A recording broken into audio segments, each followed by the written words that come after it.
but I know I'll be taxed maybe 15 to 20% higher, or do I wait? But I don't know what that coin will be in a year. So what's been the biggest frustration that you've seen when it comes to wanting to exit but having to pay that tax? That's an excellent question. I've had that dilemma several times, and so I would say, in essence, like I said, my opinion through some investments that I've had, it may not be worth waiting for between short-term and long-term capital gains tax, depending on how much profit you've made, or at least it's always worth taking some profits.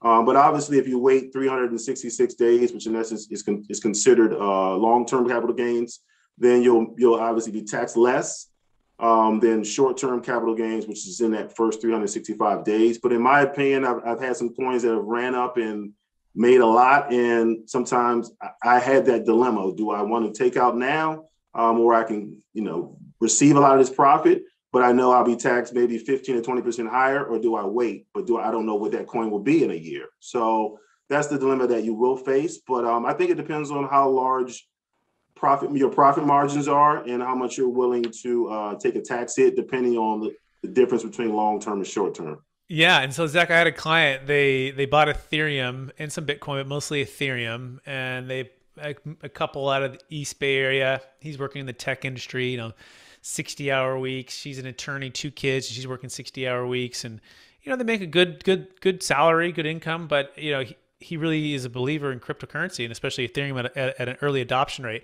So he starts putting like $2,000 a month in, and just keeps kind of putting it in the very early stages.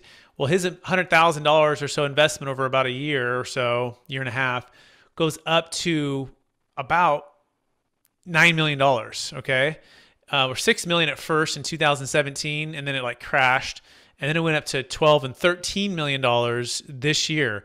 And they never exited because of the tax, but they rode these waves of huge gains and then crashes and huge gains and crashes. And then they finally exited about $7.5 million of that, all tax deferred into our Deferred Sales Trust. And they did this about the $3,000 mark, which is pretty cool.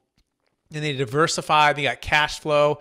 And part of that was, his wife could sleep well at night. She's like, hey, we're done. We can retire. We don't have to work anymore. This means if we can put this up into something very conservative, cash flow. And he's like, yeah, but I also want the upside. So it's kind of a hybrid. They could exit some, not all of it. But for him, it was, in her too, we don't want to pay the tax right away. And so it became a solution from escaping feeling trapped by the capital gains tax. So I'm curious, had you heard of the Deferred Sales Trust before, or what other creative strategies are people doing besides staking, right? Which they just hold the money and of course can just get interest off that and kind of refinance, if you will. Anything else that people are doing when they exit that you're aware of? There are people that are actually, borrowing against their crypto, which is an aspect within the DeFi world where you can, in essence, borrow against that Ethereum, and then use that money to, in essence, reinvest and things of that nature. But in essence, it kind of, locks in your value and locks in based on a yearly or however aspect you may have to lock in. But usually that's what I'm hearing some people are doing is more as staking is obviously more of a lending aspect, but there are some platforms within the DeFi space that offer more of a borrowing aspect where technically borrowing is not a sale. So you're in essence, you're able to, use that money against it and reinvest that way. I know there's other ways in regards to, charity, trust and things of that nature, charity contributions and things of that nature. I mean, I haven't gone into heavy details, ways to try to save on the tax end after I've taken out, in essence, because I like to leave a lot of my money in the crypto space. So technically, that's typically how I like to do it. Yeah. And so for ours, we think it's pretty cool because without having to give it away to charity, without having to stake it, without having to worry about margin calls, right? Being able to diversify your wealth in different avenues, you can defer the capital gains tax. But better than that, you can sell high and buy low by partnering with the trust back into real estate or other cryptocurrency. And that's that whole dynamic when you go I know it's the best time to sell, because what you do, if I'm hearing you right, it's you helping to coach people to help to understand the market and to time the market in a way that's going to make them wealthy and lower their risk.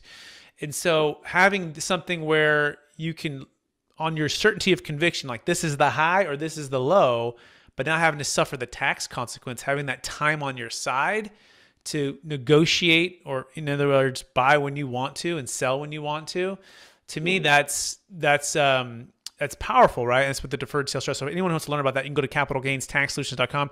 That's capitalgainstaxsolutions.com.